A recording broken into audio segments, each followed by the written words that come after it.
ఇది రామ భక్త హనుమయ్య సన్నిధి కొలిచే భక్తులకెల్లా ఇదియే పెన్నిది ఓ రామ భక్త హనుమయ్య సన్నిధి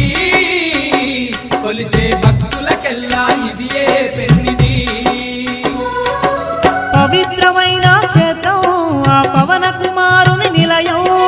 పవిత్రమైన క్షేత్రం ఆ పవన కుమారుని నిలయం అవనిలో పుణ్యధామం శ్రీ ఆంజనేయుని ఆలయం అవనిలో పుణ్యధామం శ్రీ ఆంజనేయుని ఆలయం ఇది దీన జనులను ఆదరించే క్షేత్రం దివ్య సుందరుడైన మారుతి మందిరం ఓ రామ భక్త హనుమయ్య సన్నిధి కొలిచే భక్తులకెల్లా